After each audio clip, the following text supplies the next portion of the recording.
Bonjour tout le monde, bienvenue aux machines. Maxime Tardif. Donc cette semaine, JF Tremblay. JF Tremblay est un influenceur, c'est un gars de télévision, c'est un gars de flip immobilier. Alors JF est venu nous rencontrer, c'est un invité un peu différent de ceux auxquels nous sommes habitués. JF n'est pas un sportif, donc c'est quelqu'un qui est très actif sur les réseaux sociaux, très actif et a beaucoup de followers au niveau de tout ce qui est flip immobilier.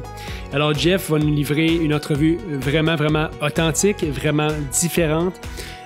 Donc les oreilles qui sont chastes, ne soyez pas étonnés d'entendre plusieurs sacres dans l'émission. Mais c'est une émission vraiment intéressante. On va parler de self-talk, dans les avantages que JF trouve à se parler à lui-même dans les moments plus difficiles. Comment conserver un entourage autour de soi malgré les vies très occupées qu'on a. Les avantages d'être authentique sur les réseaux sociaux et dans notre vie personnelle. Et son rôle comme père, donc comment il voit son rôle comme père et de nombreux autres sujets. Donc vraiment une entrevue super intéressante.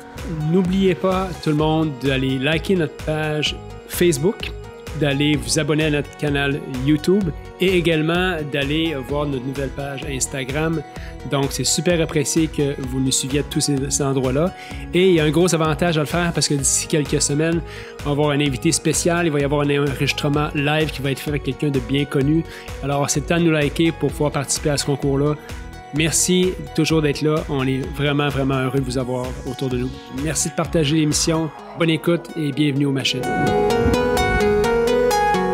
Ce podcast vous est présenté par l'équipe Tardif de Royal Lepage et l'équipe Stéphanie Simpson de Multiprêt Hypothèque.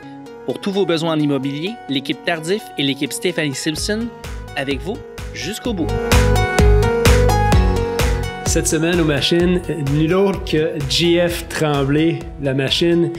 JF est connu, en fait, très connu dans le milieu immobilier, tout ce qui est, en fait, flip de maison, tout ce qui est mentorat immobilier. JF, on est content de t'avoir. On sort un peu de notre créneau habituel, parce que le créneau habituel qu'on a, c'est des sportifs qui sont en affaires, qui font un paquet d'affaires. Mais là, j'ai besoin d'un gars comme toi, qui est un influenceur, puis qui a son... T'as besoin, en fait, que tu dis pas, t'as besoin d'un gros calice qui est en affaires. C'est ça que t'as besoin. Non, c'est pas ça que j'ai besoin. C'est ça que tu veux dire. Mais ce que je veux dire, c'est quelqu'un, en fait, qui est très honnête avec ce qui est. Ouais. Il y a pas de, c'est un influenceur. J'écoutais un reportage hier à Radio-Canada qui parlait des influenceurs, puis beaucoup de choses que je voyais, c'était des gens qui avaient un persona, une personne qui est de l'avant sur les réseaux sociaux, mais rendu à la maison, si t'es en revue, c'est autre chose. Puis t'es le seul que je connais qui s'assume complètement. Puis je pense que c'est un sujet que je vais aborder aussi, c'est quoi l'importance d'être très fidèle à soi-même en business pour réussir. Fait que Jeff Tremblay, merci d'être là. Ben merci pour l'invitation. Ça a été compliqué, mais au moins je suis rendu ici. C'est ça l'important. Tu réponds pas à ton téléphone, tu réponds pas à tes textos, jamais. pas à tes courriels. Chuck a essayé de te rejoindre, je sais pas combien de fois. C'est l'enfer! Il a fallu que Guy Baillargeon vienne ici, puis finalement, pour dire, finalement... En tout cas, c'est le seul invité qui est arrivé ici avec les plus beaux bas avec des sandales. Ils sont malades. Puis avec un chandail de Rob Zombie. Mais, juste faire histoire. Ben écoutez, c'est mes bas chanceux. Ah, c'est les bas de compression, ça? Non, ça pourrait, mais c'est pas ça. C'est en fait, c'est mon frère, il avait une grosse job, travaillait pour Modern Factory, puis la kit, puis un moment, il est passé sur une bulle, il était un petit peu pire que moi. Il a tout collé ça là il y a un mois. Puis il a été à Rome faire comme un peu le chemin de Compostelle, mais qui est pas le chemin de Compostelle. Puis là, ben là, il m'a acheté, moi j'adore les articles liturgiques. Fait que religieux. Religieux. Fait que j'ai tout plein de. Fait qu'il m'a acheté les bas du pape, Calis. Non. C'était les bas que le pape porte tous les jours. Puis là, faut les mettre avec des sandales, c'est ça? Ben là, le matin, je me suis dit, j'aime mieux être confortable de faire ça. Fait que. T'es le seul qui est arrivé ici quand t'as entendu arriver à un coin de rue. Ça criait dehors, c'est Jean-François Tremblay. Ça, c'est bien possible. Bon, Jeff, moi, je suis là. Ben, merci. Moi, je te connais un peu, JF. Avant de faire ce que tu fais présentement, tu faisais complètement autre chose. Ben, tu faisais dans l'événementiel avant. Peux-tu me parler de ton parcours un peu, de ce que tu as fait? Ben, en fait, c'est question pertinente. J'ai commencé à faire, en fait, de la musique. J'ai trouvé une guitare en dessous du lit à mon père. Une crise de cochonnerie, puis je me suis mis à grimper dessus. Puis là, de fil en aiguille, quand t'es jeune, tu sais, j'avais 13-14 ans, puis là, je jouais avec ça, puis je tripais, tu sais, puis je savais pas un moment donné que je voulais, tu sais, en fait, comment faire pour me payer plus de stock que le kit. Fait que, un moment donné, j'ai dit, ben, je vais prendre des petits bands à mon école, puis je vais organiser un show. Fait que c'est ça que j'ai fait. J'ai mis 6 petits bands ensemble. Puis là, j'étais dans une petite salle. Puis d'ailleurs, la fille qui m'a loué cette salle-là, c'est devenue une de mes meilleures amies. Puis elle a quand même pas loin d'un 10 ans plus que moi, Marie-Ève Goulet. Elle va être en crise si je dis ça, mais en tout cas, je sais pas réellement quel âge qu'elle a, OK?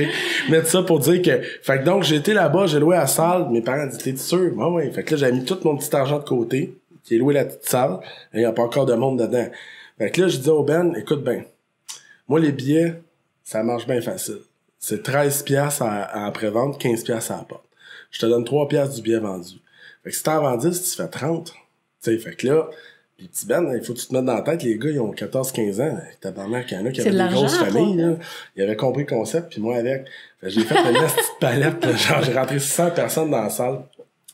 Ça m'a permis d'acheter un peu de gear, ça m'a permis d'acheter surtout du stock pour enregistrer. Fait que moi, j'ai commencé par avoir un studio chez nous, dans le sol de mes parents. Puis j'enregistrais des bands, puis c'était ma passion de joindre la musique avec, si tu veux, un travail, qui était l'enregistrement. Fait que là, j'avais un tape deck à mon père, j'étais avec une vieille crise de console, une Soundcraft 200 SB, là. Puis là, j'étais là, puis je tapais, puis ça sonnait vraiment la merde. Puis, de fil en aiguille, en enregistrant des bands, ben, je montais à cette heure ce que je connais, ça veut dire une base de données. Parce que ma réputation se faisait, mais moi, j'avais pas conscience que c'est ça que je faisais. Fait que là, pour me financer, j'organisais des plus gros shows avec les bands que j'avais enregistrés. Tu comprends? Fait que, là, à un moment donné, je suis venu à faire un gros show qui s'appelait Garage en spectacle, à la même salle que le kit, puis là, il y avait 1200 personnes à 20$ la craque, là. Ma mère prenait ça plus au sérieux, là. J'arrivais avec 20 000 le soir parce que le show coûtait pas cher, là. T'sais, les petits Ben vendaient des billets, fait que c'était bien parfait. Fait que, puis ben, c'est ça. Fait que je suis tombé à un moment donné, j'ai décidé d'arrêter l'enregistrement. J'avais transformé le garage à mon père, puis pas ordinaire. On avait rentré comme 15-20 000 là, dans un environnement de 20 par 30 là, pour insonoriser ça, tout le kit. Puis j'ai tapé 200 bennes au fil du temps. Puis à un moment donné, ben, j'ai mis fin à ça pour faire, avec mon partner du temps, Julien, dans le fond, juste l'événementiel. Puis j'avais changé en fait le studio pour m'acheter une sérigraphie. Fait que j'avais racheté une sérigraphie qui était à Montréal, sur le plateau qui s'appelait Montréal 6. Puis nous autres, on faisait la merch pour les bands. Parce que les bands, leur besoin, c'était d'avoir, dans ce temps-là, des gilets, d'avoir on avait acheté la visibilité. C'est ça, exactement. Nous autres, on était au début puis on catchait pas ce qu'on faisait, mais nous autres, on était comme vraiment les producteurs, tu sais. On avait la merch, on avait acheté la machine gravée CD, tu sais, dans le temps, il y a des CD. Oui.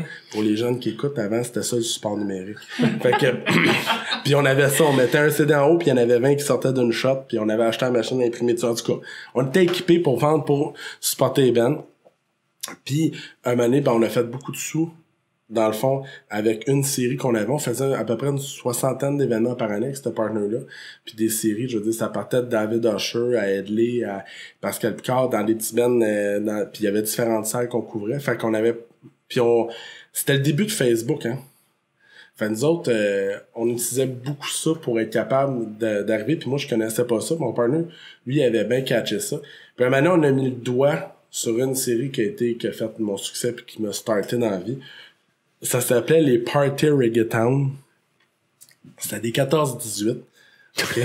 14-17, 18. Ouais, des fois, j'ai tiré à la sauce un peu. Envoie une cochonne qui venait voir des jeunes, des fois, c'était payant aussi. OK. Fait que, j'en ai une en tête, je n'aimerais pas ici, elle peut nous écouter, là, mais si tu te reconnais, tu m'écriras en privé. Fait que, genre, le point, c'est que, fait que, ben là, j'étais rendu quand même à l'âge, j'étais mature, j'étais majeur. Ouais. Puis j'avais 18-19 ans, puis là, ben, on organisait des parties reggaeton. Puis en fait, ça, c'était aux 2 semaines. Puis on rentrait 1000-1500 personnes à 20$ la craque.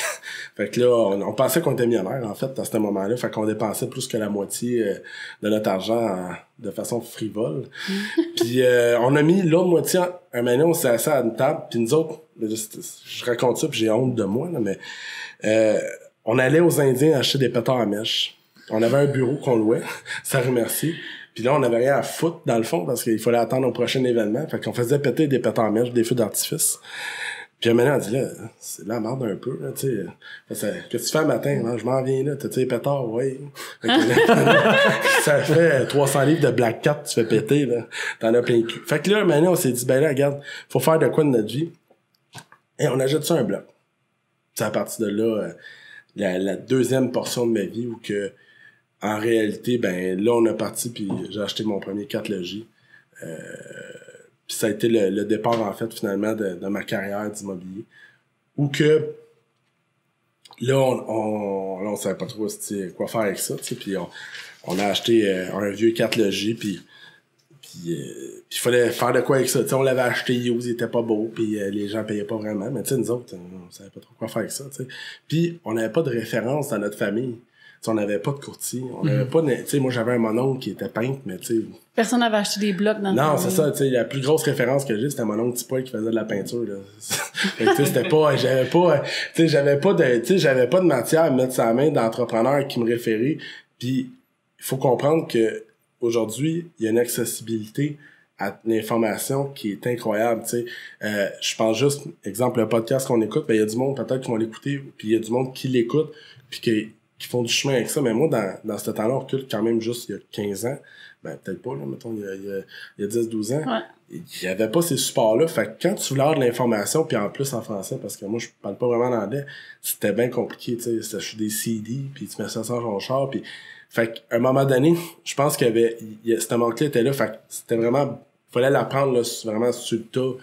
Puis ça a été un peu intuitif, ma première démarche que j'ai eu, mon premier 4 logis. C'est ça mon histoire d'immobilier. Puis après, ça s'est transformé en autre chose qui était destiné en fait au départ à faire de l'immobilier, à apprendre aux gens comment faire du flip, à faire toi-même du flip. C'est ça. Mais par déformation, t'es devenu un peu un influenceur parce que le monde te suivait pour qui t'étais aussi. Ben, en fait, qu'est-ce qui s'est passé? Comment je suis tombé dans le flip puis comment je suis devenu un influenceur, c'est faire une histoire courte à partir de quand je suis parti de mon 4 logis. J'ai bien compris que c'était pas pour moi, là, gérer des locataires pis des BS pis le kit qui voulaient pas me payer, là.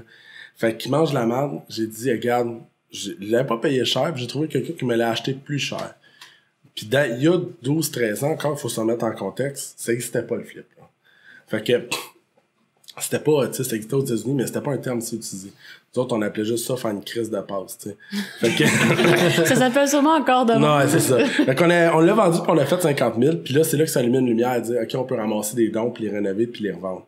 Suite à ça, ben, à travers ça, j'ai eu des entreprises en construction. Ça a été un esti de désastre parce que j'étais pas bon pour gérer des locataires. J'étais encore moins bon pour gérer une garderie. Fait que là, ça a été de la merde. Mais par exemple, j'ai toujours continué à faire des flips puis jusqu'au jour, un moment où que là, on disait, regarde, c'est ça, je vais faire. C'est ça qui marche. C'est ça. Puis ben, comme l'histoire, peut-être qu'il y en a qui le savent, peut-être qu'il y en a pas qui le savent, mais un moment donné, j'ai écrit un concept de télé que j'ai envoyé à des producteurs. Puis ben, je me suis ramassé avec un choix à Casa. Je me suis ramassé avec 4 offres sans table sur le même courriel que j'ai envoyé. J'étais sur la balle de toilette. C'était un matin que ça se passe. J'ai envoyé, j'ai créé producteur indépendant au Québec. Trouvé une liste à quelque part. Je les ai toutes pris en CCI. J'ai créé ça dans un courriel. Je fais ci, je fais ça. Voici l'idée globale. Puis j'ai eu 4 retours de courriel. J'ai eu quand même 3 rencontres, 2 offres. Oh. Puis finalement, j'ai finalisé avec Casa sur une émission qui s'appelait Le Chasseur de maison, qui a été peut-être un petit peu le début des émissions de flip au Québec. T'sais. Parce qu'avant que tu fasses Chasseur de maison, tous tes followers, t'avais pas vraiment... C'est après ça que Flip Academy est arrivé. C'est ça, c'est après ça. Ça a été, ben en fait, il y avait pas de base. Tu sais, en fait, j'étais pas un influenceur à ce moment-là. Puis il faut le phénomène de l'influenceur aussi, il faut comprendre qu'il est relativement nouveau. Un matin, j'étais en train de scroller, tu sais, dans mes souvenirs Facebook, puis des fois, je reviens des affaires, tu dis, Chris, j'avais 6 likes sur cette photo-là. J'ai ma même crise de photo aujourd'hui, j'en ai 140. Hein. Mais c'est passé de quoi entre les deux? Oui. Il y a une évolution dans le personnage, puis je pense pas que tu peux être un influenceur. Tu deviens un influenceur, t'es un influenceur par ta façon de penser. Fait qu'après le chasseur de maison, la télé est en transformation, mais je te dirais qu'à ce moment-là, la télé est en crise identitaire, à savoir le web, puis l'intégration, puis tout. Puis moi puis ma blonde, on a pris la décision de pousser dans le sens du web parce que c'était quelque chose qu'on avait à maîtrise dessus.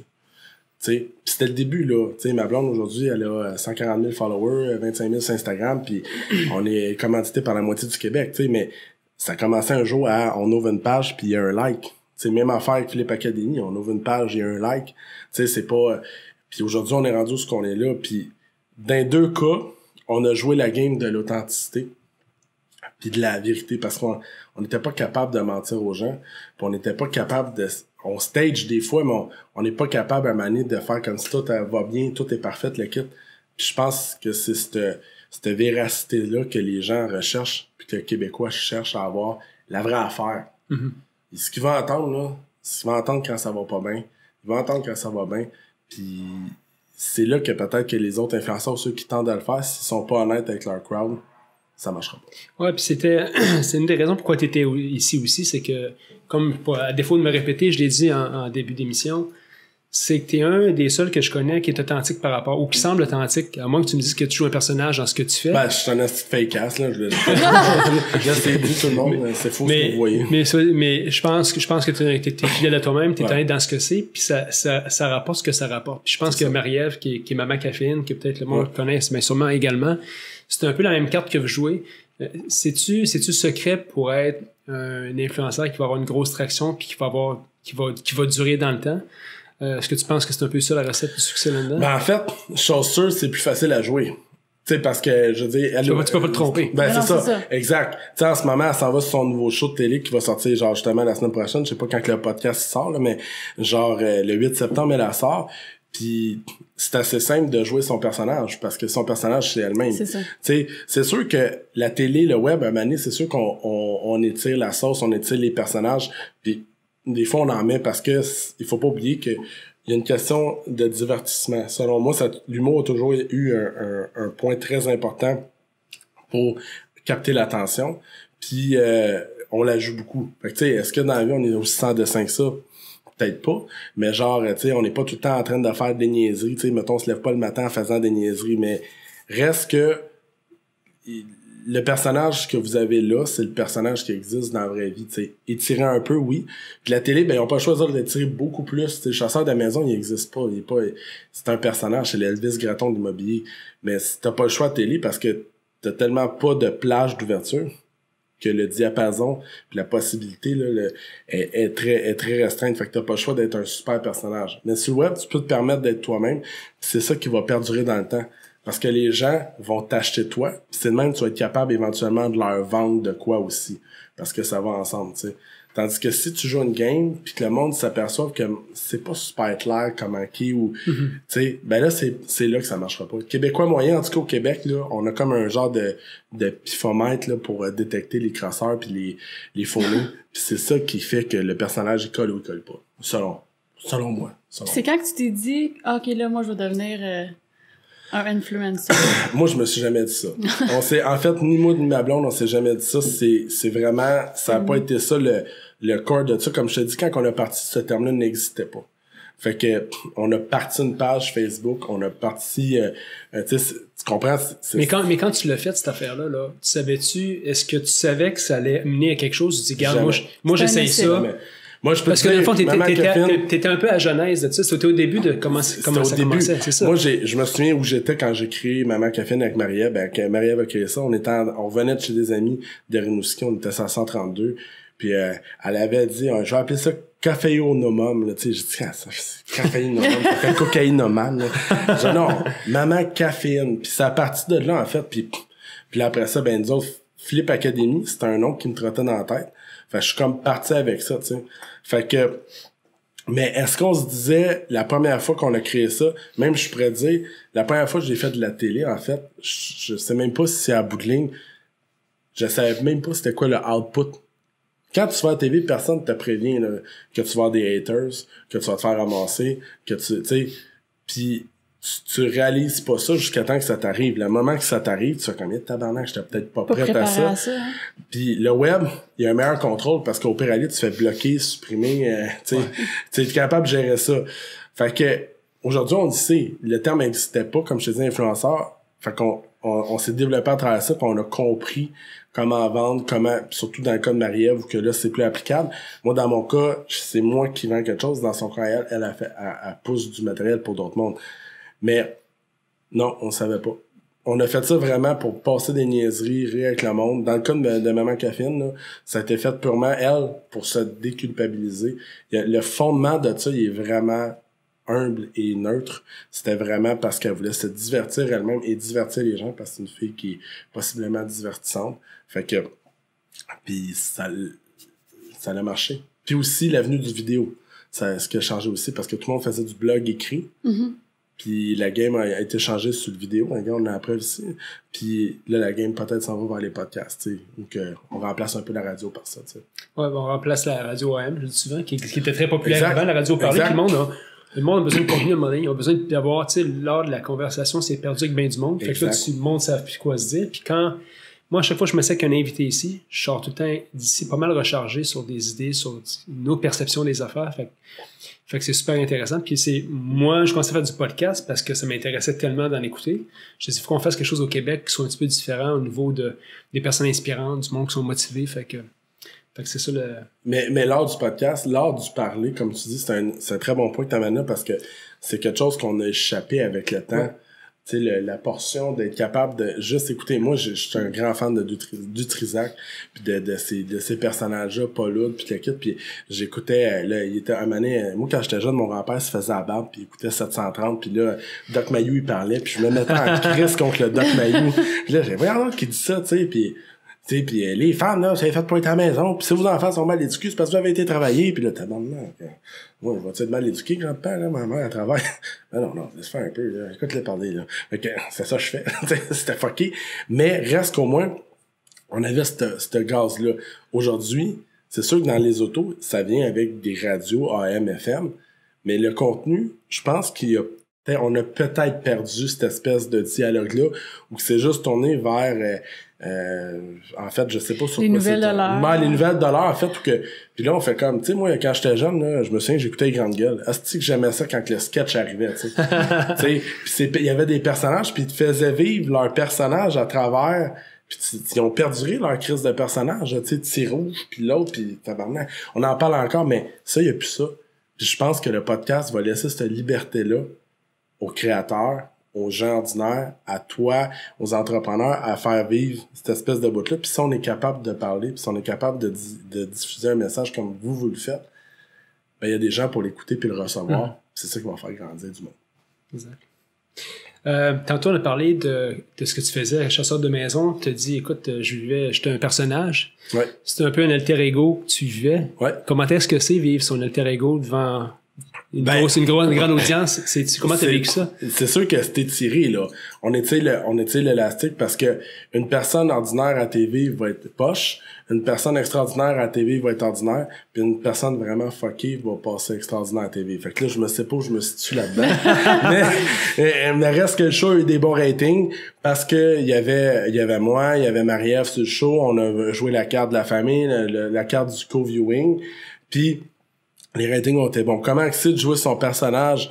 Ben, c'est sûr que des fois, tu finis la take puis tu fais comme, tabarnak, là, c'est enregistré, j'ai-tu vraiment dit ça? Ouais. Puis, au début, tu vis ça, OK, puis tu te dis, OK. Puis là, après ça, quand tu tapes, évidemment, tu tapes, mettons, en juin pour une affaire qui va passer en janvier. Là, tu te souviens pas que t'as dit ça, puis tu sais pas, tu sais, le montage... c'est ça, il y a une grosse différence entre le montage, sûrement. Ben, puis c'est le roi du montage. On s'entend, là, il y avait Simon Sachet sur le show, là. Fait que c'est un monsieur qui a fait la story, là. Il savait comment faire, il a fait OD, il a fait les barmen, les dieux de la scène, c'est un pro du... je vais te squeezer dans un coin quelque chose que t'as dit à un moment donné. Mais, genre, on a développé une super belle relation, puis en fait, le show... y a rien que je referais pas pareil que j'ai fait là. Puis j'assume 100% ce qui est là. Est-ce que ça m'a fait mal, les premiers commentaires? Est-ce qu'il y a eu des dommages collatéraux sur ma famille? Oui. Ça, c'est ce qui m'a fait le plus de peine, c'est de voir ma mère, genre, sans faire avec les haters sur Internet, parce que, évidemment, les haters, ils écrivaient pas sur Facebook. Ils écrivaient sa page de Casa, genre dans les commentaires. Ma mère, elle le soir à minuit, là, elle allait lire ça, tu sais, tabarnak, man, il y a 4 personnes qui lisent, puis justement, t'en es une des 4, esti. Mais ça, il faisait de quoi? Ça a été plus dur. Puis reste que des haters, en général, ça fait mal, parce que dans la journée, s'il y a 100 personnes qui te font un sourire, puis une personne qui t'envoie chier, ce que tu retiens, c'est la personne qui t'envoie chier. Fait qu'à télé, c'est la même affaire. Fait que la journée que ton show commence, pis que t'as 50-60 000 de ratings sur une chaîne spécialisée, c'est sûr que ça bouleverse les affaires, surtout que c'est un show qui était vraiment polarisant par rapport à ce qu'il y avait comme contenu, là. Tu sais, c'était du voici une moulure contact, puis moi je suis là avec ma chaîne, puis je coupe des meubles, puis le kit. Fait que c'était 2 poids 2 mesures. Ouais. Fait que je pense que les gens ont été saisis de ça, puis il y a du monde qui a embarqué à 100%, puis je pense que ça le refresh un peu l'avenue de la chaîne. Puis de l'autre côté, ben peut-être que regarde, il y a des gens qui ont pas aimé ou ils ont pas compris c'était quoi le concept du divertissement. Ces gens-là vont probablement juste mourir sans passer devant Saint-Pierre puis tomber dans les limbes éternellement. Tu sais, comme une espèce de place où tu te sors jamais parce qu'ils sont pas assez intelligents pour catcher que c'est un show de télé. Ouais. Ça, c'est pas la raison. Ça, c'est le Québec profond. Mais de l'autre bord, tu peux pas non plus plaire à tout le monde. En fait, c'est exactement ça. C'est sûr que, puis plus que tu fais du rating, c'est qu'il y a du monde qui t'écoute avec un plaisir coupable, tu sais. Combien de fois qu'on a écouté Barman pour butcher contre une des, ben connes dans le tabarnak, là, pis pourquoi on écoute OD? Parce qu'on espère que ça va péter, câlisse, là. C'est pas parce que, oh, quel bon contenu! Tu sais, genre, ben non, c'est parce qu'on espère qu'ils vont se pogner ensemble. C'est divertissant, pis en fait, c'est que, volontairement, Manny t'entretient la haine, mais tu sais, je pense pas que ça s'est passé là. Est-ce qu'à cette heure, la vraie question, j'assume plus ce que je fais? Regarde, je passe dans le show à Marie-Ève, puis je l'ai joué gros de même, puis je suis dans son show, man, ça rouvre la première, j'enlève ma robe de chambre, mes lunettes dans le salon en train de texter, puis elle dit, t'occupes-tu des enfants? Non, je réponds à mes courriels, tu sais. Penses-tu vraiment que ça se passe de même dans la vraie vie? Non. Ouais. Tu comprends-tu? Mais est-ce que c'est un show de télé? Est-ce qu'on écoute de la télévision pour se divertir? Ben oui. Fait que, faut savoir quand jouer puis quand pas jouer. Comment tu gères ça? Parce que justement, François Lambert était ici, puis François se faisait aussi apostropher des commentaires qu'il avait mis sur Facebook. Et comment tu gères ça quand quelqu'un va t'invectiver ou va être plus agressif par rapport à ton personnage? Je vais dire, Jeff Tremblay, c'est de la merde. Dernièrement, avant les vacances de la construction, c'est drôle que tu parles de ça, puis François, j'ai un grand respect pour lui parce que j'aime ça faire ce genre d'intervention-là. À cette heure, je me suis trouvé un malin plaisir à le faire. Parce que t'assumes complètement. J'assume à cette heure, mais je suis moins colon, mais j'y vais plus avec mes convictions. Puis avant les vacances de la construction, j'ai sorti une vidéo qui s'appelait Les travailleurs. Fait que, puis je suis. Là, ça l'a fait, tu sais, écoute, j'ai du monde du syndicat qui m'ont écrit de la Côte-Nord, là. J'ai même un gars, là, puis là, je voudrais faire un shout-out parce que je l'ai même pas vu venir. Il m'aurait dit, je me suis encore, tu es un caca. Regarde dans la toilette, tu t'y trouves. J'ai trouvé ça assez malade. C'est vraiment une bonne quote que j'ai gardée. Mais shout-out à toi aussi tu vas être dans les limbes un jour. T'écoutes probablement la voix en disant que c'est constructif, mais c'est correct. Mais mais ça c'est correct, ça t'appartient mon ami. Mais ceci étant dit, je vivais une conviction là-dedans à dire, je pense que j'ai un message à passer, puis à un moment donné au Québec, on est habitué d'être dans un cadre, on a été élevé de même, on est dans une société qui est faite de même, où qu'il y a un cadre à respecter, puis si tu vas à l'école en secondaire 5, t'es bien mieux de savoir aussi que tu t'en vas, parce que si tu sais pas que tu t'en vas, là, ça va pas bien. Puis regarde, un DEP, là, moi, quand j'étais au secondaire 5, là, c'était pas tant une option. Tu sais, à l'école où j'étais, pourtant, c'était pas une école privée, là. C'était plutôt le cégep, tout, puis là, tu fais comme, attends une minute, là. Fait que, quand j'ai fait cette vidéo-là, qui est peut-être polarisant, ben, t'as du monde qui était pour, puis il y a du monde qui était contre. Puis regarde, rendu là, à un moment donné, va chier, gros crise de cave, tu connais rien, gros tata de... Bon, là, je lis ça, dans le fond, c'est pour toi, je l'ai fait, la vidéo. Il y a plein d'erreurs, puis t'as rien compris. Fait que, mais, tu sais, en bout de ligne, tu peux pas plaire à tout le monde, puis quand tu passes un message, ben, il y a du monde qui sont heurtés dans leurs valeurs. Fait que peut-être que ce gars-là, qui disait que j'étais un caca, en bout de ligne, fondamental, en dedans de lui, il aimerait ça être à ma place, ou il aimerait ça vivre, ne pas être un travailleur, puis justement d'être un entrepreneur ou quelque chose, puis de vivre ça, mais que par rapport à ses valeurs, par rapport à son contexte, par rapport à ce qu'il est dans la vie, il peut pas se le permettre. Puis là, sa façon d'exprimer sa haine, c'est comme un enfant. Tu sais, un enfant pas capable de dire ce qu'il vit, fait que lui, non, va le briser. Fait que c'est ça, mais c'est sa façon de pousser ça. Mais toi, juste pour revenir, t'as dit, il est pas capable. Est-ce que tu penses que c'est parce qu'il est pas capable ou il y a pas qu'est-ce qu'il y a? Fait que c'est quand même assez différent. En fait, quand on dit que les hommes sont tous nés égaux, c'est complètement farfelu. La preuve que c'est de la merde, c'est qu'il y en a qui sont nés très pauvres, sont nés très riches, puis il y en a qui sont nés riches, puis ils deviennent pauvres, ils ont une vie médiocre. Fait que, est-ce qu'il est pas capable? Bon, écoute, ma mère serait disait, pas capable est mort, ton petit frère s'appelle mais tu sais, dans le sens, est-ce qu'il est pas capable? Non, il doit être capable à quelque part de le faire. Est-ce que son contexte l'empêche? Possiblement. Parce que le contexte est visiblement plus fort que l'individu. Fait que si la personne est dans un contexte Puis j'ai des gens en tête, des fois, les gars, ils travaillent dans le Nord, font 2 semaines dans le Nord, ils reviennent ici, c'est une fausse liberté que tu t'offres. Parce que c'est pas vrai que t'as 2 semaines de vacances, t'as 2 semaines sur le cul parce que t'as travaillé 100 heures, pas de téléphone, pas d'internet, déconnecté de la réalité là-bas. Fait que quand t'en reviens, t'en as pas une semaine à ramasser tes heures qu'il n'y a pas de fête. Fait que des fois, t'as une fausse liberté. Pis ça, c'est ce que le travail rémunéré donne aux gens. Cette espèce d'illusion-là de fausse liberté. Puis une fois, j'ai fait une vidéo sur en fait le salariat, là, dans le fond, que je disais que c'est une prison. Parce que le concept de la prison, c'est de priver quelqu'un de sa liberté. Le concept d'un salaire, c'est d'attacher quelqu'un à un poste pour pouvoir exécuter sa liberté. Fait qu'en réalité, la vraie vérité, c'est est-ce que quand t'es payé, tu te fais brimer ta liberté? Est-ce que t'es en prison? C'est une bonne question à se poser. Est-ce que ce gars-là, là, qui est dans le Côte-Nord en ce moment, là, qui a pas d'internet, pas de téléphone cellulaire, pas rien, est-ce qu'il se sent en prison? Probablement. Moi, je passe une vidéo en disant, vous êtes con, vous partez tous en vacances en même temps. Fait que pour lui, là, tout vient sortir ensemble, là, lui, là. Il se fait enlever 70% de sa paye puis il trouve ça normal. Non, c'est bon. Mais le contexte, tous ses amis alentour de lui, son patron qui est aussi salarié d'une grosse compagnie qui appartient à un Français, que tout le monde là, pense comme ça. Fait que toi, t'as pas le choix de suivre la masse à un moment donné. Il n'y a pas tout le monde non plus qui a la fibre ou une vision d'entrepreneur comme toi. C'est ça, mais t'es pas obligé d'aller écrire un post sur Facebook. Non, c'est sûr, c'est sûr. Ben, c'est un peu, je dis souvent ça aux gens autour de moi, j'ai dit, tu veux pas plaire à tout le monde dans la vie, pis t'es pas fait pour tout le monde. Si t'essaies de plaire à tout le monde, c'est fait pour être pour tout le monde. T'es possiblement pas honnête avec toi-même. C'est impossible de plaire à tout le monde. Exact. C'est impossible, surtout dans le type de business dans lequel on est. Mais l'important, je pense, c'est de l'assumer jusqu'au bout. Puis je reviens encore à ça parce que je pense que c'est un peu ce que tu incarnes aussi. C'est vraiment être authentique avec ce que tu es. Au niveau de l'éducation, je sais pas quel type d'étudiant tu étais à l'école. T'étais-tu un étudiant? Est-ce que tu aimais l'école? Est-ce que c'était... En fait, j'ai un petit SPA, tu sais, de syndrome d'Asperger. Fait que... J'en parle parce qu'on a parlé tantôt, puis je leur revenais là-dessus. Okay. J'ai ça, malheureusement, qui fait que j'ai aussi relié avec un genre de TDAH tout mixé ensemble. Puis là, tu sais, c'est facile de dire, ben moi, je suis TDAH. Non, moi, je suis un vrai de vrai, là. J'ai été médicamenté, je suis encore médicamenté pour ça. La notion, c'est que moi, l'école, pour moi, ça a été très facile parce que j'avais une mémoire comme moi. Photo synthétique. C'est pareil, moi aussi. Fait que moi, je prenais pas de notes, mais mon cerveau prenait des photos. OK, puis ils les emmagasinait. Fait que pour moi, tant que j'ai pas eu à me forcer, je pétais des scores. J'ai même une bourse pour aller étudier au cégep où je m'en allais en électronique parce que dans ce temps-là, j'y vais du show, de la musique et tout. Parce que pour moi, c'était naturel d'aller en électronique.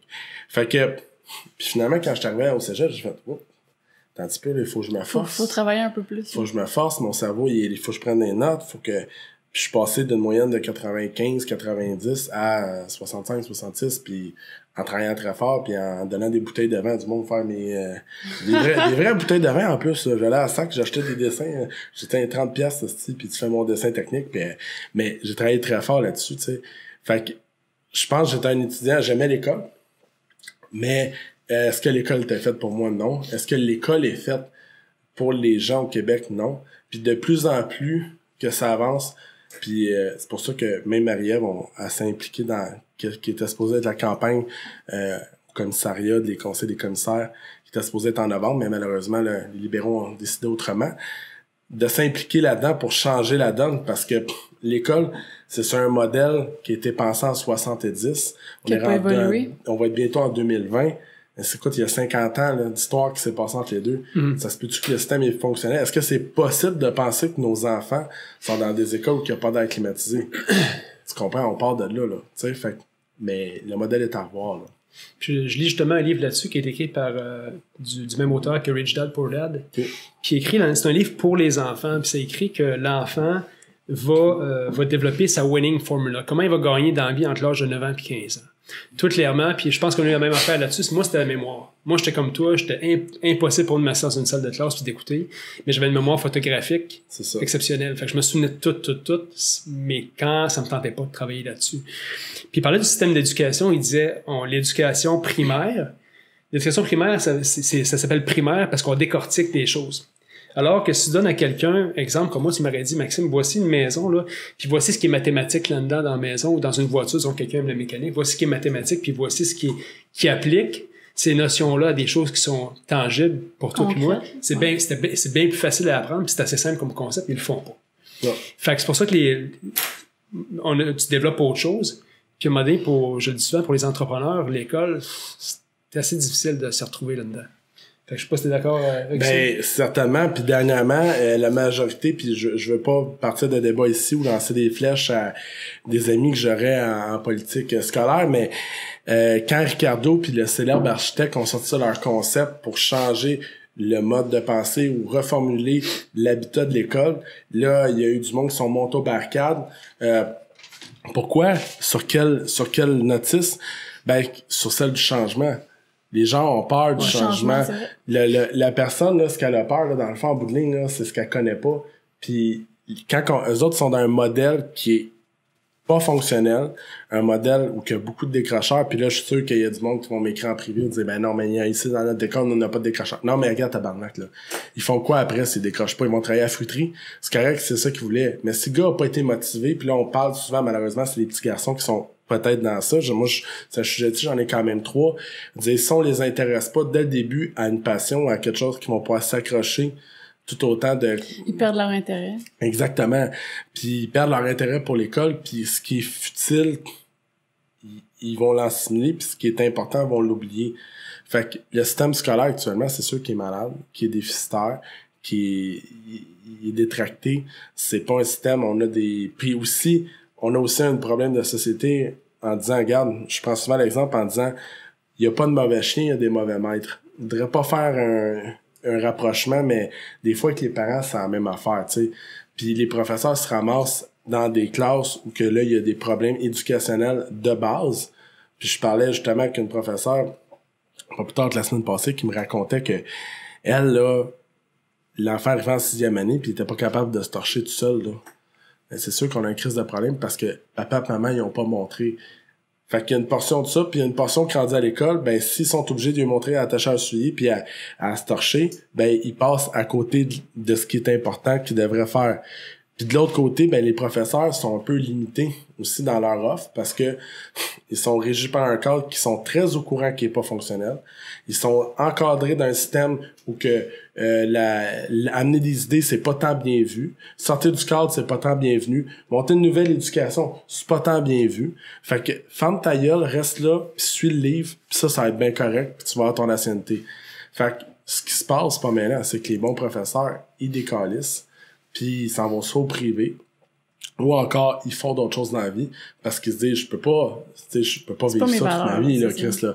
Puis c'est un problème. Fait qu'on a cette problématique là au Québec, puis je pense que c'est important de s'impliquer aussi nous autres en tant que parents pour éventuellement changer cette façon de faire là, de dire oh, attends un petit peu là. Puis moi, je m'étais combattu contre la présidente de la commission scolaire sur Facebook en disant, regarde, je vais emmener un air climatisé. L'année passée, en septembre, il y a une grosse canicule, il faisait 35. Comment tu penses qu'il faisait dans les classes? Penses-tu que tu peux apprendre, toi, 42 dans la classe? Ben non, tu peux pas apprendre. Tu comprends? C'est impossible. Regarde, je vais prendre un air climatisé, mais en crissant dans la fenêtre, au moins, il va faire 30, puis il y aura plus d'humidité. Hey, on peut pas faire ça, système électrique. Parfait, je te paye l'électricien. C'est quoi que t'as à dire contre ça? Ben là, on peut pas les autres écoles, mais de quoi je te parle? Je te parle de l'école de mon fils. Regarde, je vais payer l'électricien, je vais aller voir si le système est capable de le supporter parce que oui, t'es trop conne pour comprendre que c'est sûr qu'un air climatisé, ça pètera pas le système, mais bon. Regarde, je te ferme la gueule, j'engage un entrepreneur électrique qui va aller voir, j'amène l'air climatisé. Ah, les autres vont chialer, il y a combien de temps? Il y en a 12, 200$ d'électricité, 2000$ pour que mon gars il ait pas chaud. C'est-tu correct, ça? On va en mettre dans chaque classe, puis en plus, je vais passer pour Napoléon sur son cheval blanc. Qu'est-ce que tu réponds à ça? T'sais, ah ben non, mais tu sais, ben c'est ça. Finalement, il n'y en a pas eu. Puis, tu sais, on s'est ramassé, il y a un de mes amis, celui qu'on a fait campagne avec lui, qui est venu chercher Marie-Ève. C'est le maire de la ville de Saint-Sébastien, c'est lui qui a passé, qui a fait changer la loi sur la CCQ, parce que genre, il était en train de peinturer dans son école de son petit village, puis qu'à un moment donné, il y a une connasse de la CCQ qui est arrivée en disant, ben non, ici, il faut avoir Billy, ça prend des cartes. Ouais, mais je le fais bénévolement. Pas grave, ça prend des cartes. Ah ouais. Ben lui, il a fait changer la loi. Oh. Tu comprends? Fait que, parce qu'un moment donné, ça fonctionne pas, mais on fait juste se dire, ben, c'est pas de même. Ben, y a-tu quelqu'un qui s'est posé la question si c'était logique, calique? Ouais. La réponse est non. C'est ça, l'éducation au Québec. On parle des enfants, l'éducation. Comment tu vis ça, à être père à travers tout ça? Parce que les autres te voient aussi, ils te voient dans le quotidien, ils ont des commentaires, peut-être qu'il y a des gens qui te connaissent. Ouais. Comment tu navigues là-dedans, dans le papa, puis qu'est-ce que t'en retires à être père?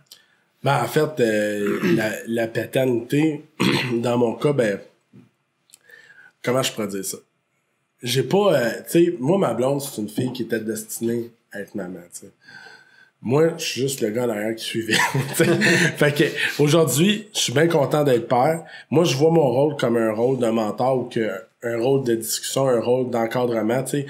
Moi, j'appelle ça le plan de tomate, là, tu sais. Quand que tu fais un plan de tomate, tu mets comme un rack en métal à côté, puis là, tes tomates, ils grossissent, puis ils viennent grandes, puis tu sais, ils pourrissent pas parce qu'ils tombent pas sur le côté.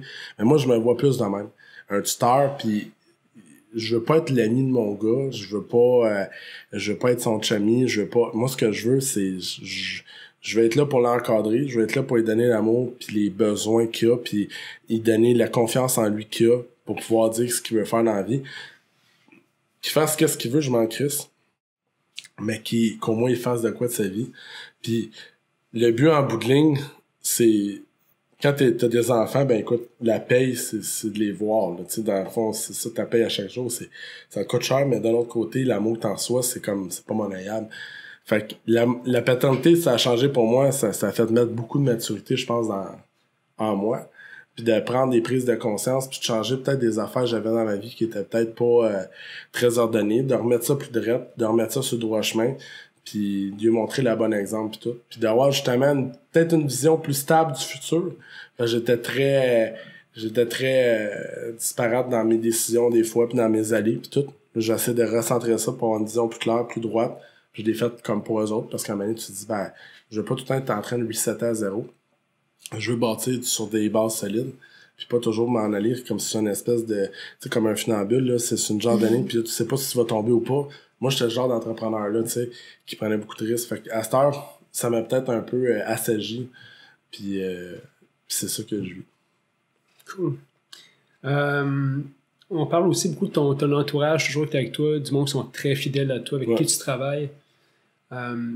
C'est quoi le secret pour avoir du monde qui reste autour de toi puis qui ont envie, qui a pas trop de... Je connais pas tous les insights de ce que vous faites, mais qui a pas trop de bisbille puis que le monde a tendance à vouloir rester autour? Ben, moi, dès que j'étais jeune, tu sais, je me souviendrai toujours deux affaires. Pis ça venait de mon père, ces enseignements-là. J'appelle ça des enseignements de Schlager. Mais c'est très, très basic, mais très, très, très, très direct, tu sais. Puis deux choses qu'il m'a enseigné. Premièrement, il m'a répété souvent, dis-moi avec qui t'es, puis je vais te dire qui t'es. Avec qui tu tiens, je vais te dire qui t'es, là. Fait que ça m'a tout le temps marqué, puis je pense que aujourd'hui, c'est encore plus vrai que quand t'es jeune. Fait que, puis en fait, mon frère, à un moment donné, je me souviendrai d'une fois que mon frère, il avait été chez le voisin à côté, il était jeune, puis il avait été jouer dans la piscine du gars. Mon frère avait comme 5-6 ans, tu sais. Puis là, le gars, il est arrivé chez nous en disant, votre fils, là, il a été dans la piscine, puis la quitte. Puis moi, le bonhomme m'avait regardé, il dit, lui aussi, il a vu son frère faire ça. Mon père m'a dit, est-ce que ton frère, il a été dans la piscine à côté? J'ai dit, oui, je l'ai vu faire. C'est parfait. Il dit, monsieur, je vais punir mon fils. Fait que monsieur, il s'en va. Jean-François, il dit, toi aussi, tu t'en vas en punition. Pourquoi? Il dit, t'as vendu ton frère. Puis ça, il faut pas que tu vendes ton frère. Ben, c'est le seul que t'as. Fait que quand je t'ai demandé s'il l'avait fait, il fallait que tu dises non. Puis là, j'avais comme un espèce de bug parce que quand je disais la vérité, puis plusieurs années, je relate beaucoup cette histoire-là parce que plusieurs années après, je recomprends en disant, OK, dans le fond, faut que tu fasses attention à ton entourage. Puis ça, c'est un des secrets qui fait que les relations perdurent. Puis c'est drôle que tu me poses cette question-là parce que j'ai fini d'écrire mon livre sur les flips. En fait, j'ai une rédactrice, puis elle a écrit mon livre qui va faire 500-600 pages. Puis là, j'ai décidé que je l'écrirais par moi-même le prochain, mais que ça serait un livre. Mes observations sur le succès. Puis je me suis posé la question, dans une des sphères du succès, qu'est-ce qui faisait que certaines personnes avaient du succès puis d'autres pas. Puis juste de regarder le monde autour de moi aller, puis je vois du monde qui sont incapables de maintenir des relations. C'est-à-dire qu'un moment donné, on rencontre une personne, on y parle, on fait 2-3 affaires avec, puis on est-tu capable de garder un contact avec? Puis le meilleur exemple, c'est moi et toi. Un jour, on s'est rencontrés, maintenant on a fait une transaction, on est arrivé des affaires, puis aujourd'hui, ça marche encore. T'sais? Mais si on n'aurait pas fait attention à nous autres, si on n'aurait pas fait attention à notre relation, ben on serait pas aujourd'hui ensemble pour faire un podcast. Puis dans le succès, que ce soit n'importe qui dans ton entourage, il y a des gens qui sont nocifs, il faut que tu tasses de ton entourage, ça fonctionne pas. Mais il y a des gens que tu peux garder à long terme, puis ils vont toujours être là. Dans différents moments de ta vie, mais ils vont toujours être là. Puis ça, c'est ce qui fait le succès, parce qu'à un moment donné, tu vas rendre un service gratuitement, puis vraiment de bonne foi à une personne. Puis un jour, 10-15 ans plus tard, ben ça va être à son tour, quand tu tu vas tendre la main que la personne va aller l'attraper pour t'aider, tu sais. Fait que c'est un petit peu ça la recette du succès, selon moi, par rapport à l'entourage. C'est la qualité de ton réseau. C'est pas de connaître tout le monde, mais c'est d'avoir une relation, d'être capable d'appeler la personne, puis d'être capable d'avoir... Même je réponds pas à mon téléphone, là. Quand c'est important... T'as fini par répondre, c'est correct. Ouais, mais là, si Maxime m'aurait appelé, il m'aurait dit c'est Maxime Tardif, c'est sûr que j'ai répondu, mais là, il a fait appeler Chuck. Je connaissais pas Chuck. OK. Fait que, mais reste que le point est là pareil. Fait que je pense que c'est la qualité des relations, c'est le temps que tu y mets à les entretenir, puis l'honnêteté que tu mets dans cette relation-là. Parce que c'est bien beau saupoudrer, moi j'appelle ça saupoudrer un petit peu à tout le monde. C'est pas ça. C'est une vraie relation. Quand que la personne, là, elle veut, pis elle a besoin d'aide, faut que tu sois là pour elle. Pour vrai. Puis pour l'aider, puis comme si c'était ton frère, puis que t'aurais jusqu'au bout avec ça, tu sais. Fait que c'est de même que j'ai réussi à bâtir un entourage qui, j'imagine, est fidèle à moi, puis j'imagine, est forte à moi. Puis c'est ce qui fait mon succès, en réalité. Avoir un Guy Baillargeon dans mon bureau avec moi, ça fait 6 ans qu'il me suit. Guy a quand même... je m'excuse, Guy m'a le dire, là, mais... 25 ans de plus que moi. Fait que... tu pourrais le censurer au pire. Fait que... Il pourrait être ton père. C'est ça. Il pourrait être mon père. Il y a un mélange dans mon père. Mais j'ai pas une relation père-fils avec Guy. J'ai une relation d'égal à égal. Comme un vrai de mes chums, là. Tu sais, je veux dire, Guy fait partie des 5 personnes, des 5 chums que j'ai pour vrai dans la vie, là, tu sais. Puis, on a vécu à travers plein d'affaires. On a vécu des fois, on a eu des downs, des fois, on a eu des plus hauts. Puis, on est toujours restés ensemble. On se voit plus souvent, moi puis lui, que qu'est-ce qu'on peut voir nos femmes respectives, tu sais. Fait que, puis c'est une relation, moi, j'ai encore, c'est un peu ça aussi quand t'as une relation de couple, by the way, hein. Moi, je me lève encore des fois, je dis, Chris qui est hot, lui. Tu sais, il fait des affaires, puis je suis sûr qu'indirectement, il le fait avec moi aussi, puis quand t'as cette flamme-là pour l'autre personne, c'est qui est hot, tu sais. Puis ta blonde aussi, hein, c'est là un mané que ça pète quand il y a un couple, puis que l'autre, tu te le regardes, c'est Chris qui est conne. Tu sais, c'est une sorte d'admiration. Des fois, tu peux le penser, là, qu'elle est conne, là, mais je veux dire, mais dans le sens que, genre... Tu penses ça, les mots? Là, c'est le temps, là. Est-ce que, Maxime, tu penses qu'elle est conne? C'est exceptionnel. Ah, ok, parfait. Je disais à tous les jours. Parfait. Ben, c'est gentil, hein. Ouais. Fait que, mais, des fois, quand même, tu restes qu'à te le dire qu'à une relation de couple, puis relation pour... Quand t'as encore un peu d'admiration pour la personne, qu'elle te fait encore vibrer, c'est encore très positif pour avoir resté. Puis ça peut rester toute une vie de temps. Puis il s'agit que tu fasses attention à cette relation-là, puis que tu sois capable de la mener puis de la rester grandir avec elle. D'après toi, combien de relations significatives du monde qui sont occupés, comme toi puis moi, peuvent maintenir de manière réaliste? Tu sais, on s'entend avec les vies qu'on a, là, t'as pas 10 personnes autour de toi qui sont significatives. Puis il y a une chanson qui était de Pearl Jam qui disait, écoute, si tu peux compter sur une main les personnes qui sont significatives de ta vie, ben t'es chanceux. Bon. Ouais. Fait que je sais pas ce que t'en penses. Ben, je suis 100% d'accord avec toi. Des gens qui vont avoir vraiment tu sais, moi je suis un adepte du concept du mastermind. Je veux partir un groupe mastermind dans mon mentorat avec les gens qui est là pour juste donner aux gens. Puis le mastermind, c'est le pouvoir du cerveau collectif, puis nous autres au bureau, on l'applique beaucoup. Puis on appelle ça des meetings, mais c'est pas des meetings, c'est du brainstorming, à se remettre en question puis à brainstormer. Mais ces gens-là qui sont assis autour de la table, là, c'est les gens qui te connaissent le plus, qui connaissent quand ça va pas bien, puis qui sont là quand tu t'es pas bien avec ta blonde, qui sont là quand ton jeune est malade, qu'il y en a un qui est en train de chier mur à la maison, puis que tu sais, il sait qu'est-ce que tu vis, puis il s'en crisse, puis il est là pour toi, puis au pire on fera ça demain, puis regarde, tu sais. Mais ces gens-là, par exemple, quand tu viens pour brainstormer, ils sont là. Mais ça peut pas être 50 personnes. Comme tu dis, tu peux compter sur le doigt de ta main. Puis peut-être qu'il manque une coupe de doigts, là, tu sais. Parce que c'est des gens qui sont... Ils ont le know-how de te connaître, tu sais. Ouais. Ils connaissent qui t'es, là. Fait qu'ils peuvent jouer bien loin dans toi, là. Puis parce qu'ils te connaissent comme le fond de leur poche. Puis rendu là, ben c'est grâce à ça que t'es capable de toi faire l'introspection puis de te projeter à dire OK, c'est ça qu'il faut que je fasse. C'est ça, exactement. D'évoluer à travers ces relations-là. Mais sauf que t'en as 3 peut-être, 4, force 16, 5. Après, à cette main-là, moi, j'en ai un ami que ça fait 30 ans que je connais, j'ai été à la garderie avec, qui s'appelle Philippe. Puis c'est le parrain de mes gars. Puis il y a pas de blonde présentement, mais tu sais, il chill chez nous tout le temps. Fait que, mais tu sais, ce gars-là, ça fait 30 ans que je le connais. C'est comme si c'était mon frère, là, tu sais. Fait que il est encore capable de dire, quand je parle de mes affaires de business, t'es-tu sûr là, que il est pas en affaires, tu sais. il est fonctionnaire en travaux publics à la ville de Brossard, tu sais. Mais il a la capacité de me faire remettre un pas en arrière, de me dire, même si tout le monde, là, tu sais, t'as-tu lu le livre de Steve Jobs? Ouais. Quand il appelait ça déformer la réalité. Il y a du monde qui m'a accusé d'avoir ça, tu sais. J'y crois tellement des fois, là, que c'est comme si tu prenais une barre de fer, là, puis là, je serais capable d'appliquer la réalité. Puis je sais que ça m'arrive, puis je le fais. Mais lui, il fait partie des personnes qui peuvent me breaker, me dire, t'es sûr, là, que qu'est-ce que tu dis, ça a du sens? Pendant que tout le monde dit, ouais, JF, oui, ça a du sens ce que tu dis. Là, tu fais tabarnak. Je suis en train de déformer. Tu sais, des fois, je la déforme positivement, des fois, je la déforme négativement. Mais si quelqu'un me ramène me dire qu'il me connaît assez, Roxane, c'en est une de ces personnes-là aussi. Tu sais, Guy, c'en est une de ces personnes-là qui sont capables de dire, t'es sûr là, que, tu sais, on enlève l'engouement sur ton idée. Es-tu vraiment bonne? Est-ce que c'est applicable? Est-ce que c'est faisable? Ben ça fait partie des 5 personnes qui vont être proches de toi, qui vont être capables de changer ta vision, même si tout le monde dit que t'es hot.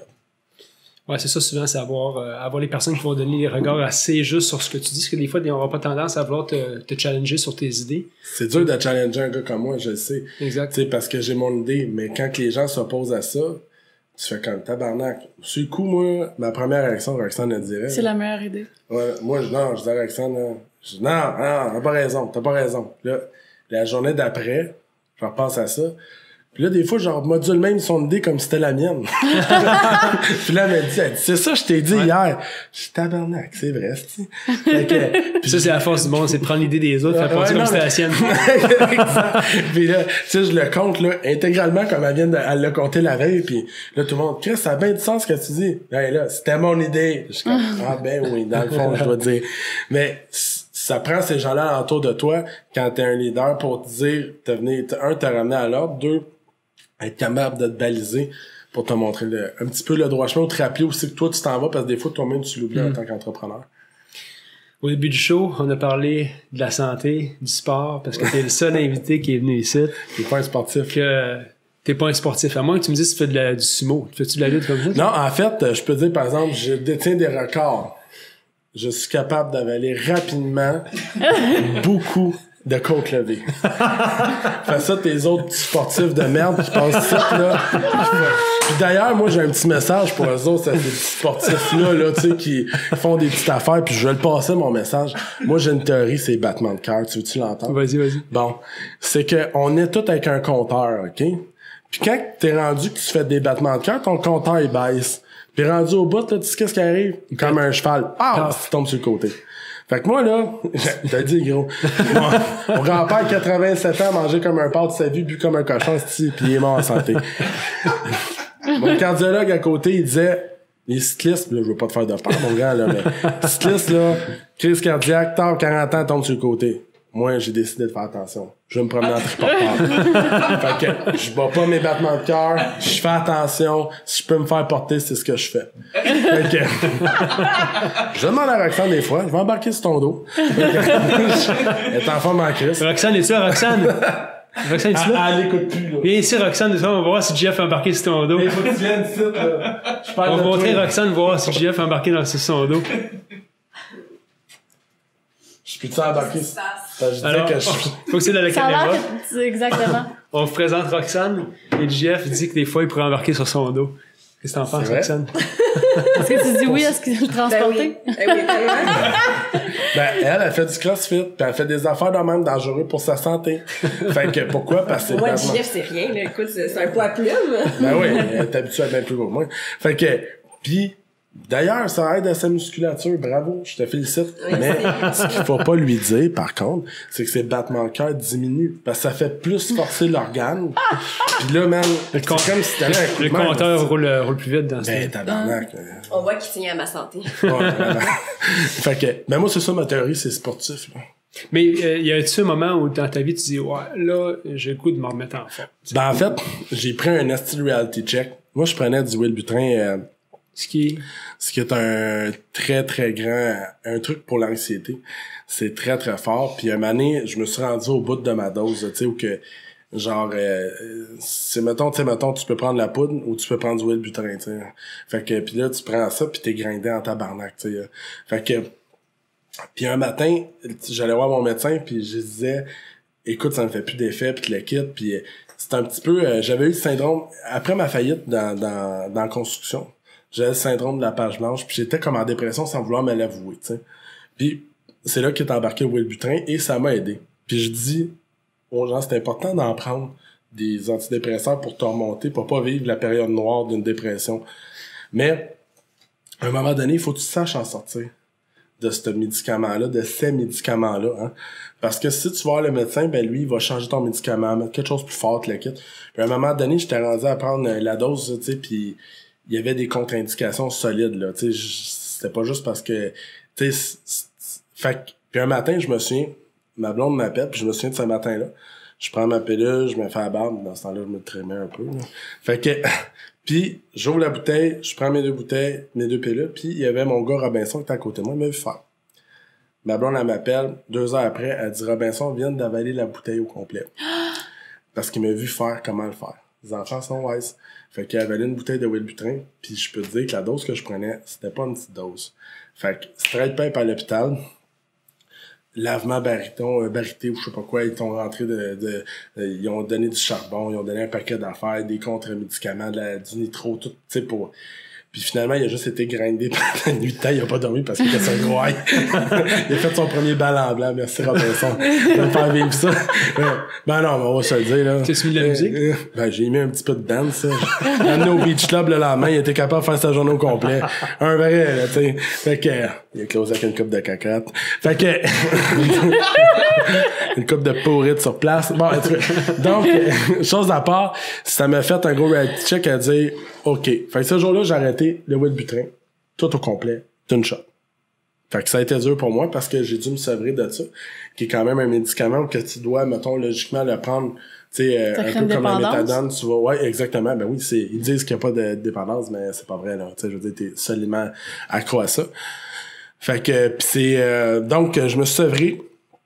J'ai arrêté ça, ça a été un gros reality check. Puis après ça, j'ai pris conscience, puis connaissance un peu de ma situation, à me dire, mon médecin avait quand même, c'était pas un 2 de pique, tu sais, il m'avait dit beaucoup de choses, puis le kit, donc, des choses que, souvent, on y va avec la facilité. Fait qu'elle dit, tu sais, si tu pèserais moins, si tu serais moins lourd, si tu serais moins gros, ben, t'aurais pas besoin peut-être de Wellbutrin. Puis même, moi, je prends une machine pour respirer à la nuit, un CPAP. Puis il dit, peut-être t'en aurais pas de besoin, tu sais. Fait que là, à un moment donné, tu te souviens qu'elle dit, OK, là, attends un petit peu, là. À cause que je suis gros, je prends du Wellbutrin. À cause que je suis gros, j'ai un CPAP. À un moment donné, tu te dis, il y a plein d'affaires qui se passent. Tu sais, moi, je suis pas né à 330 livres, là, tabarnak, là, tu sais. Il y a une évolution dans tout ça, tu sais. Mais, pis il y a du stress, il y a de la condition, puis à un moment donné, tu sais, moi, je suis né, moi, j'ai pris connaissance de ma condition, j'avais peut-être 8 ans, tu sais, que dans l'investisseur, il y a un gars qui me disait, hey, t'as un petit ventre, puis là, j'ai fait, ah, ben oui, je suis gros. Puis si je suis devenu drôle, c'est pour combattre ce que les gens disaient sur moi. Parce que moi, j'enverrais ça à la blague. C'était ma manière de me protéger. Fait que, aujourd'hui, j'ai accepté mon corps comme il est là. Est-ce que c'est beau? Non. Est-ce que je suis un beau gros? Je sais pas. Mais est-ce que je veux changer? Parce qu'à un moment donné, il y a une période d'acceptance, puis même dans mon entourage, le monde, ils ont soulevé le point à dire, hey, le monde te reconnaîtront plus, puis hey, nous autres, on a mis ce GF-là, puis à un moment donné, tu passes par-dessus à dire, tu sais quoi, je m'en calisse. Genre, je suis rendu là à dire, si aujourd'hui, je le fais pour moi, je le fais pour maigrir, je le fais, en fait, c'est parce que j'ai pris la décision, pour ceux qui l'écoutent, à prendre probablement une opération de bariatrique. Fait que prendre ce chemin-là à dire, ben, c'est une manière très drastique, parce qu'évidemment, moi, le gym, si dans ma vie, ça va jamais assez vite, tu penses-tu vraiment que le gym va marcher pour moi, là? Non. Tu sais, moi, il fallait que j'embarque sur le tapis, puis je perds 50 livres, ça marche pas tout de suite, là. Fait que donc, c'est la seule façon que j'en suis venu à faire ça, à dire, bon, ben, moi, je suis une personne très polarisée, même dans ma vie. Fait que ça me prend une manière drastique de me contrôler. Puis, ça, c'est la manière de faire. Fait que, tu sais, ça va améliorer en principe, probablement, là, je prends plus de cette période d'anxiété-là, mais tu sais, ça va améliorer probablement mon humeur, probablement, en fait, assurément, ma qualité de vie. Puis mes performances sexuelles, on va se le dire, là. Allez-moi sans livre, m'en fourrer pendant 2 heures. Tu sais, genre... Ah, c'est vrai, mais tu sais, genre... Non, mais il reste que... Non, mais dans l'ensemble de ma vie, ça a un positif, puis je pense que Là, c'est fait, c'est correct, je suis arrivé à ce point-là. Mané, tu fais comme, tu sais quoi, j'ai mal aux jambes le matin. J'ai de la misère à me plier, j'ai de la misère à c'est comme non, là, c'est plus drôle, là. Tu sais, il y a longtemps que, même moi, tu sais, je pense que j'ai réussi à ridiculiser ma situation à moi-même. Puis qu'aujourd'hui, je prends conscience de, je pense plus que c'est drôle, là. Tu sais, je pense qu'il faut prendre ça en main, régler le problème, puis là, ça fait des petits dommages alentours, tu sais.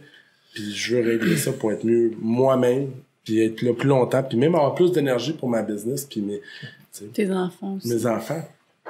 Ben moi, j'aimais ça parce que la dernière fois, je mangeais un smoke meat, c'était avec toi. Ah ouais, je sais. Mais on va encore du temps, là, jusqu'à temps que je me fasse opérer. Mais ta relation avec la nourriture, c'est quoi? Ma relation avec la nourriture est grave. Je me suis pas fait opérer avant les cabanes à sucre parce que je voulais passer le temps des cabanes à sucre. C'est pitoyable quand tu y penses. J'en ris, c'est drôle, le monde trouve ça drôle. C'est drôle en crise, mais c'est pas drôle en même temps. Tu sais, puis après ça, je me suis trouvé une autre raison pour pousser, puis une autre raison pour pousser. Puis à un moment donné, tu te rends compte que finalement, t'es addict à la bouffe, là. Tu sais, je veux dire, c'est total, là. Sur le plaisir que tu non, le plaisir. Mais est-ce que tu penses que ça compense quelque chose? Ah, clairement. Quoi? Quand tu te sens pas bien, tu manges. Moi, je suis un gars, là, puis ça, c'est ce que ça va être le plus dur à changer, ou je vais peut-être le faire différemment. Mais en fin de semaine, j'ai reçu hier même, là, j'ai reçu toute ma famille, on était 40 chez nous, puis j'ai fait, tu sais, du blé d'Inde, tout le monde, du beurre, du sel, tu comprends le concept, là, tu sais. Puis c'est pas bon pour la santé, là. Mange le blé d'Inde tout seul, câlisse, m'en trempez pas dans un livre de beurre puis 3 livres de sel. Mais, tu sais, le plaisir de recevoir, de tout avoir ça, puis ça part de quand j'étais petit, ou que, genre, le vendredi, j'allais manger la pizza chez ma grand-mère, puis que là, tout le monde était autour de la table, puis on vivait un bon moment. Fait que moi, j'ai associé ça à ça. Tu sais, moi, quand mon père, il travaillait de nuit, puis il revenait le matin, pour nous faire plaisir, il amenait un trio of McMuffin jambon avec une surprise. Ben, je peux te dire une affaire, là, il y a des matins que je le sens, puis il est même pas là. Je sens l'odeur du trio McMuffin, puis ça me rapporte un sentiment de bien-être. Parce que j'ai associé mon père, j'étais content de le voir, à ce trio-là. Tu sais, puis aujourd'hui, tu prends conscience de ça, tu fais comme, là, pour le monde qui ont pas ce problème-là, tu fais, ben, c'est bien de la merde, qu'est-ce qu'il dit.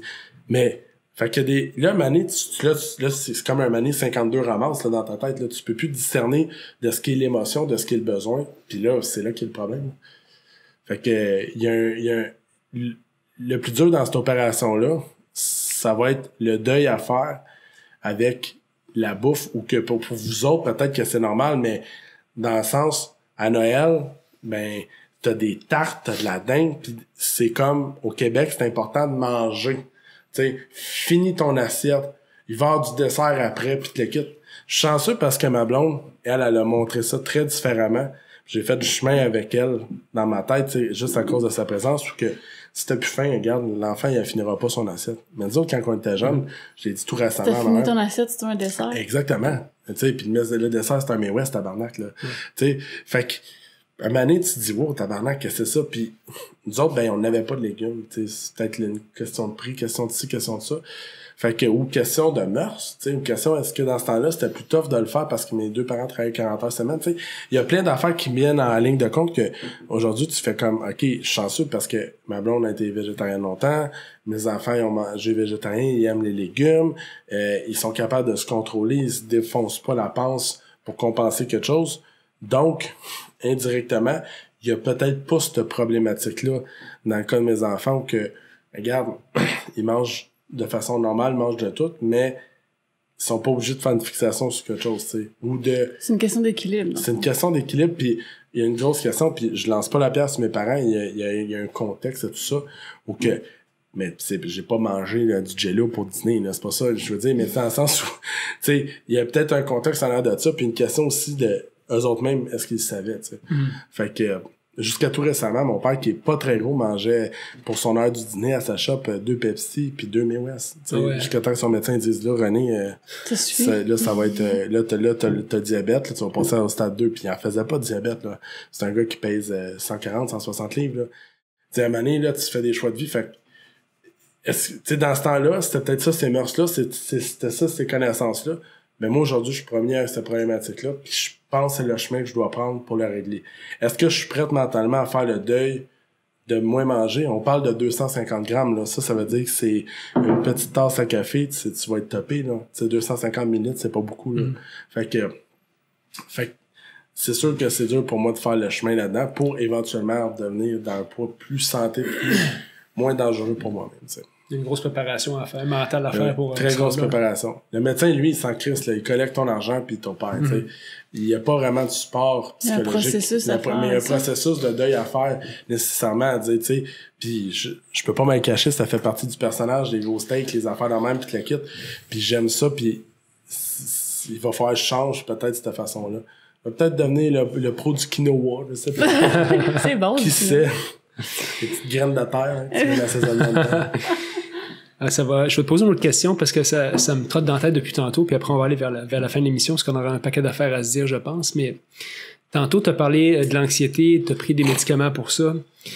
Puis je lisais un livre de Jordan Peterson qui disait, on avait fait des études que la plupart des gens qui se faisaient prescrire quelque chose par le médecin, la moitié n'allait pas chercher la prescription.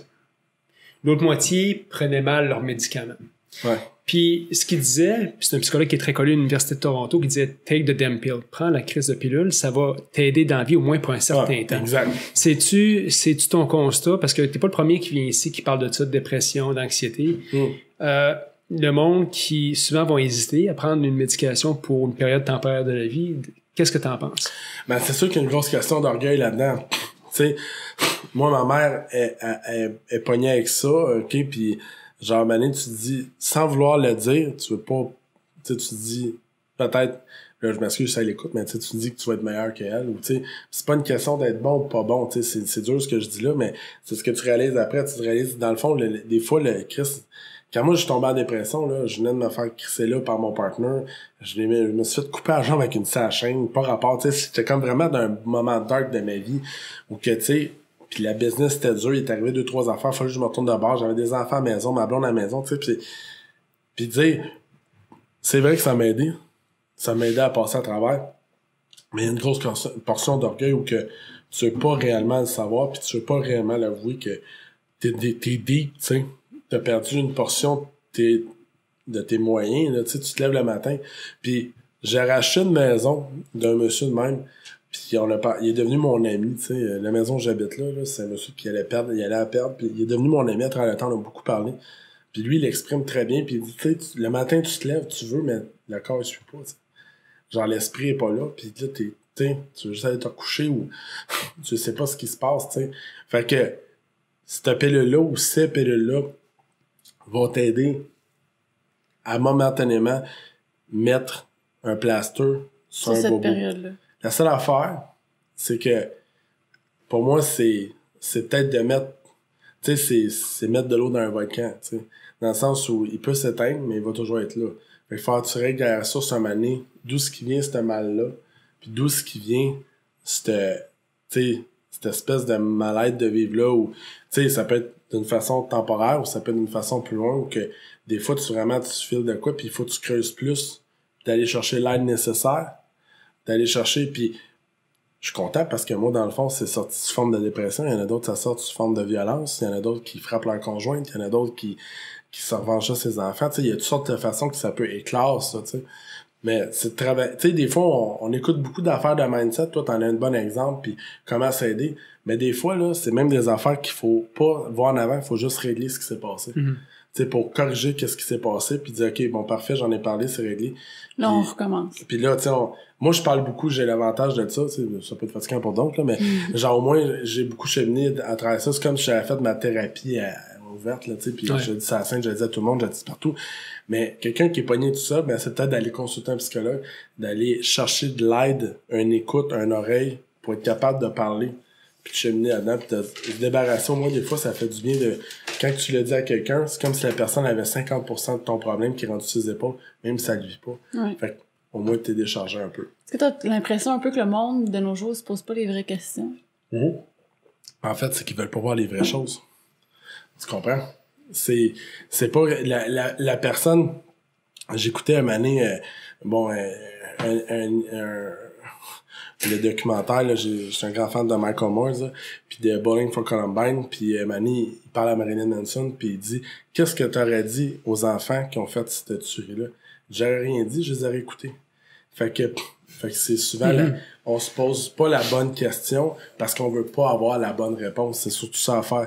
On détourne foncièrement l'affaire, puis on le voit tous les jours sans vouloir lâcher de pierre dans les nouvelles où que finalement, dans le fond, on fait un focus, man, sur une fille qui a eu une dingue, man, qui est rentrée chez eux, mais de l'autre côté, man, on parle pas du système de santé ou du monde qui, tu sais, fait qu'on désinforme les gens pour mieux les contrôler. Ça, c'est la base de la société, mais reste que quand on ferme la télé, ben on revient chez nous, on est déjà programmé pour pas penser.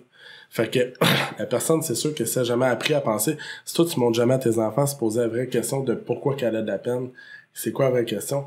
Moi, mes enfants, à chaque fois qu'ils ont de la peine, je pose la question. Je dis, explique-moi pourquoi tu as de la peine. Puis la personne, juste ça, capable, l'enfant, je l'ai fait instinctivement, c'est bon, c'est pas bon, je sais pas, je m'en crie, je le fais. Mais c'est dire, il m'explique, ben, il s'est passé ça pis ça. Puis des fois, est-ce que je t'ai fait de la peine? Parce que des fois, toi, en tant que parent, t'as parlé bête à ton enfant, ou t'es impatient, pis t'as créé une micro-fissure. Tu comprends? Parce que lui, c'est pas ça qu'il s'attendait de toi. Puis oui, c'est toi qui m'as fait de la peine. OK, parfait. Comment je peux réparer ça maintenant? Parce que tout ce qui traîne se salit. Puis il y a une vidéo qui passait sur Facebook dernièrement. On dit que les mots faisaient souvent plus mal que les gestes aux enfants. Puis que c'est là qu'à un moment donné, dans le fond, à long terme, si ça se corrige pas, t'as dit des choses que t'as regrettées sur le coup, mais... Tu vas t'en rappeler toute ta vie. Ben, c'est ça. Fait que, est-ce que les gens se posent pas les bonnes questions rendus à l'âge adulte, rendus à notre âge, que la performance est importante, les relations de couple sont importantes? Est-ce que tu te poses la question un jour, est-ce que t'es avec la bonne personne? Est-ce que si je veux faire ma vie avec cette fille-là, est-ce que je veux changer mon quotidien? Est-ce que je vais être heureux? Parce que, dans le fond, en bout de ligne, c'est quoi qui est important? C'est qu'on se fixe à la performance, mais dans le fond, c'est la quête du bonheur qu'on cherche tout. Tu comprends? Puis, je pourrais faire plus d'argent aujourd'hui. Mais est-ce que je serais plus heureux? Probablement pas. J'ai cette discussion-là régulièrement avec Nicolas, la soirée, à dire pour combien qu'on est heureux, tu sais. Parce que tu vas travailler plus fort, mais tu vas avoir moins ta blonde, moins tes enfants. Ouais. L'autre affaire, c'est que sur le bonheur, j'avais réflexion hier quand je courais. On voit le bonheur comme une destination. Ouais, exact. Mais il devrait être un peu partout sur le chemin, tu sais. C'est une fin de semaine que tu as eu du fun avec quelqu'un, c'est un moment avec tes enfants. Tous les jours, donc. Tu sais, ma fille, on est allé à Tremblant, puis les allergies aux arachides, puis pour la première fois de sa vie, elle a mangé une queue de castor, parce qu'à l'école, ils ont dit, quand le food truck vient, elle peut pas. Tu sais, je suis comme, écoute, là, c'est quoi l'affaire? Ouais. Ben, Steph, le matin, elle dit, papa, je suis vraiment heureux, j'ai mangé une queue de castor, puis moi, c'est comme un moment de bonheur dans ma vie. Puis c'est là que je réalise que c'est pas grand-chose. C'est pas grand-chose. Un moment de bonheur et de sueur. Avec tes deux épipènes sur le bord. Mais la réalité, c'est ça. Puis moi, j'ai un bonheur très facile par rapport à ça. Mais la plupart du monde, ils cherchent le bonheur. Tu sais, par rapport à, ça va être la retraite, ça va être les vacances, ça va être ici, ça va être ça. Vendredi, je tombe en congé. Dans 2 mois, on va faire vacances, ça en fin de semaine. C'est ça. Le fun. On va se marier à un moment donné. Le bonheur, c'est pas une destination, c'est un chemin. C'est le nom du chemin, il s'appelle de même. Il faut juste que tu l'empruntes puis tu roules dessus. Puis le bonheur, il est bien moins beau que qu'est-ce qu'on pense. C'est parce que c'est nous autres qui l'idolâtrent, le bonheur. C'est qu'il faut être capable dans le quotidien d'aller chercher ce qu'on est pour se satisfaire. En fait, il est bien plus simple que ce qu'on pense. Exactement. C'est ça. Mais c'est parce que nous autres, on le voit compliqué. Ouais. On le voit dans des situations, tu sais, puis c'est un petit peu... Puis là, je veux pas rentrer dedans, faire pitcher d'autres roches, mais dans mon vidéo, les travailleurs, je disais, bon, ben là, tout le monde s'en va en vacances, tout le monde s'en va dans les Laurentides, tout le monde s'en va en camping. Pourquoi? Parce que dans le camping, là, on est content. Hein? Puis là, on est content de boire de la bière, puis on va se coucher à soir bien torché, là, parce qu'on va tout avoir oublié, parce qu'on va être chaud. Ben ça, c'est des artifices, tu comprends? C'est pas ça le bonheur. Le bonheur, c'est arrêter un mercredi, dire, parfait, on s'en va tout en road trip, on s'embarque tout, puis là, on s'en va dans le camping, puis là, c'est nice. Ça, c'est nice. Pas... Mais comme tu dis, c'est un très bon exemple. C'est toujours quelque chose attendu. Ouais. Ben écoute, on riait parce que je courais en fin de semaine sur Walford, sur du camping, puis écoute, là, ça roulait. Tu sais, le monde avec la roulotte, là, ça roulait. J'ai dit, là, c'est quoi l'affaire? Le monde sont en vacances, ça roule à 100 km/h, de pêche, j'en vais au camping, piner ça là, puis là, je passais ça dans la chaise, puis après, qu'est-ce que je fais? Je m'assois, puis c'est ça. Hey, là, je trouvais ça drôle, j'ai passé le commentaire à Stéphanie, j'ai dit, c'est quoi l'affaire? Ils sont pressés, pourquoi? Ils sont pressés d'arriver à la lumière rouge pour arriver à l'autre lumière, pour arriver à l'autre lumière, pour arriver sur le camping, sortir sa chaise, puis parler. Mais tu sais, souvent, moi je ris, là, tu sais, chez nous, moi je suis mon oncle un peu, tu sais. j'ai mes chaises du Canada, tu sais, mais j'ai des Adirondacks du Canada. Puis là, des fois, j'ouvre la porte du garage, j'habite pas loin de l'autoroute. J'appelle mon chum Phil. Hey, viens donc, on va regarder les chars passer. Fait que là, ma blonde, elle m'a dit, qu'est-ce que tu fais? Là, je regarde les machines passer, tu sais, comme mon grand-père disait. Il dit, vous êtes vraiment en train de regarder l'autoroute? Ouais. Mais moi, au moins, là, j'ai pas dépensé 300$ de gaz pour me rendre dans le camping, pour voir 300 gars. Je suis tout seul, là, avec mon chum en train de regarder les chars passer. Puis pendant ce temps-là, on jase. Ouais. On fait rien. On est heureux. Les enfants jouent en arrière. C'est nice. Super belle conversation. Mais les gens, ils se transportent, puis c'est un exemple que Max parle, de dire, tout ça, ils le font, mais ils ont dépensé 300-400$ pour aller à un endroit X pour le faire. Ouais.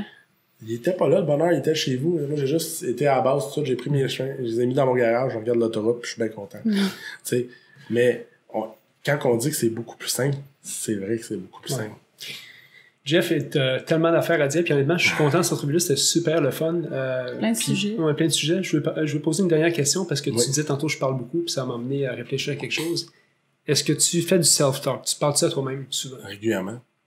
Je le fais depuis que je suis jeune, puis même que je le fais, je m'installais sur la bolle, puis je me mettais le panier à linge devant moi, puis là j'avais mes revues, tu sais, puis le journal local, puis je lisais ça, puis je commentais l'actualité assis en train de chier. Puis à un moment donné, ça s'est transformé, puis moi chez mon grand-père il Reddit Digest, puis je lisais ça, puis je commentais ce que je lisais, tu sais. Je me parlais avec moi-même, tu sais. Puis genre un moment donné, genre, j'ai commencé à penser à dire, finalement, il y a de quoi de réparateur à se parler. Parce que quand t'es tout seul, mais la personne qui répond, c'est toi-même. Fait que t'as pas le choix d'essayer de te comprendre. Puis des fois, ce que je réalisais, c'est que je me comprenais pas toi-même. C'est ça.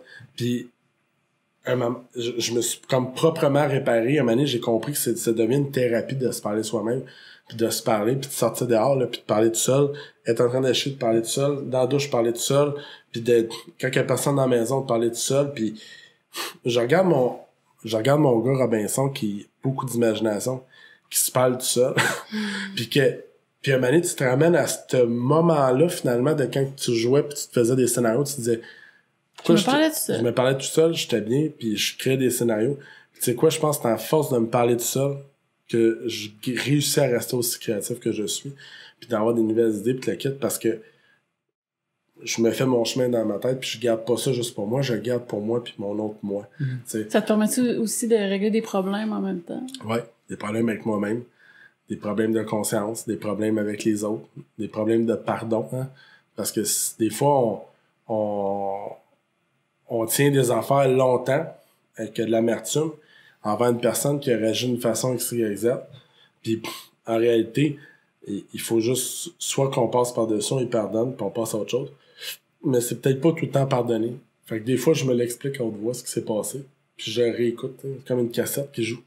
Puis j'écoute ce que je dis, puis finalement, je trouve aussi que c'est arrivé hier avec ma cousine qui est restée chez nous pendant 3 heures après l'événement de famille, puis on s'est parlé comme quand on était kid, puis j'ai compris ce qui pouvait être arrivé dans notre relation, qu'il y a peut-être eu des bugs un moment donné, puis dire, mais c'est ça que je fais des fois avec moi-même aussi. Puis après ça, je me suis parlé à dire, ben là, regarde, je comprends ce qui s'est passé. Parce que je me suis parlé.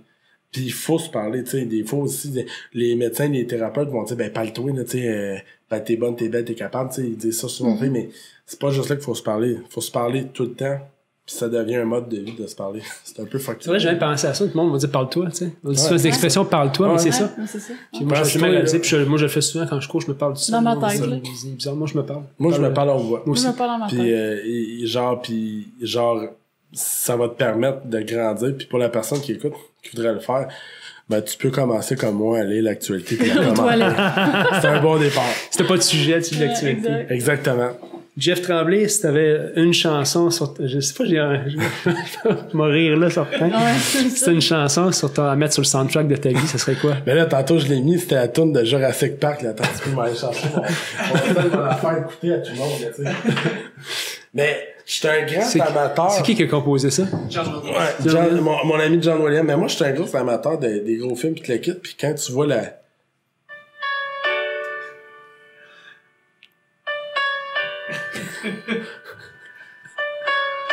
tu sais, quand le gars arrive dans le parc, là, pis il voit sa réalisation. Mais il y a quelque chose de beau là-dedans, pareil. Parce que... Laisse-la jouer pendant que tu parles. Ah, excuse-moi. Il y a quelque chose de beau là-dedans, pareil. C'est que ça montre que tout est possible. Je ris, mais c'est un petit peu ça que ça me laissait croire. Puis bon, je fais tout le temps des rapprochements pour que le monde qui me connaisse avec le film Jurassic Park, pour que j'en fasse une vocation. Mais sérieusement, j'ai une grosse... Moi, je vois un culte à Walt Disney, tu sais. Fait que moi, en tant que moi, puis aussi pour son accomplissement en tant immobilier, hein, parce qu'il y a une grosse portion. Mais je vois un culte pour toute sa réalisation. Fait que ça m'a fait penser à ça. Fait que ouais, là, aujourd'hui, sous le feeling que j'ai aujourd'hui, je dirais la tombe de Jurassic Park en a le temps. Cool. Puis si t'avais un livre à donner au plus grand nombre de personnes possible, qu'est-ce que ce serait? Ben, en fait, c'est pas... tantôt, on m'a posé la question. C'est le Reader Digest. Reader Digest, non? Mon grand-père disait souvent, j'étais comme ça, j'ai tout appris dans la vie. Fait que... Mais... C'est vrai, moi, je disais quand j'étais jeune, il y avait tout là-dedans. Il y en avait... Plein de sujets. Puis à la fin des 12 mois, il les prenait, puis il les mettait dans la bibliothèque. Ouais. Fait que là... T'avais 98. Ouais, c'est ça. avec. Ah ouais. En tout cas, bon. Fait que... Mais... Il y avait ça, puis il y avait, tu sais, les livres, là, tu sais, c'est-tu dossier mystère? Face à l'inconnu. C'est toutes les affaires hétéroclites ou affaires du troisième type. Mon grand-père, il aimait ça, tu sais, il y avait un livre, l'Égypte. Tu sais, comme une voiture, l'Égypte, à côté, c'était la plomberie. Tu sais, fait que c'est du à travers ces livres-là. C'est l'ancêtre de la télé-poubelle, d'après moi. Mais si j'aurais un livre à conseiller, en fait, c'est pas un livre que je conseillerais at large. C'est un livre qui a changé ma perception. Mais premièrement, le Code Québec, qui a été sorti par Léger, les sondeurs, qui est une bonne façon, mais là, c'est vraiment à propos là, de ceux qui sont dans la vente ou dans comprendre le Québécois moyen. Eux autres, ils ont écrit un code, puis ils ont sorti un deuxième livre, je me souviens plus du nom, mais si Guy va sûrement écouter le podcast, il va le marquer en commentaire en dessous. J'ai lu les deux, mais je me souviens plus des deux. Puis l'autre livre que j'ai bien apprécié, qui est Influence et marketing, qui a été écrit par un psychologue qui parle des processus de vente. Puis ça a été un livre que j'ai lu beaucoup. Puis ben le dernier livre, ben, je suis un grand amateur évidemment des réalisations de ce que René Angélil a pu faire.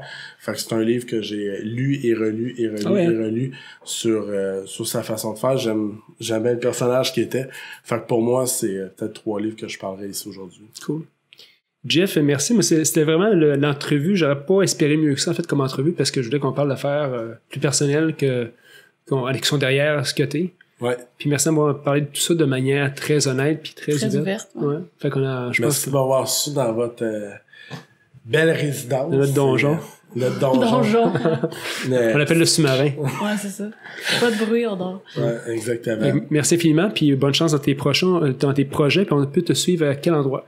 On peut me suivre, ben écoute, moi j'utilise mon profil personnel, Flip Academy Discussion, c'est un groupe. Sinon j'ai Flip Academy / par Jeff Tremblay, puis j'ai un Instagram, chasseur de maison, je mets des stories un peu bizarres. Fait que vous pouvez me suivre partout là-dessus. Cool, Jeff, merci infiniment de cette rencontre-là, ça a été bien cool. Et bonne semaine les machines. Ce podcast vous a été présenté par l'équipe Tardif de Royal Lepage et l'équipe Stéphanie Simpson de Multiprêt Hypothèque. Pour tous vos besoins en immobilier, l'équipe Tardif et l'équipe Stéphanie Simpson, avec vous jusqu'au bout.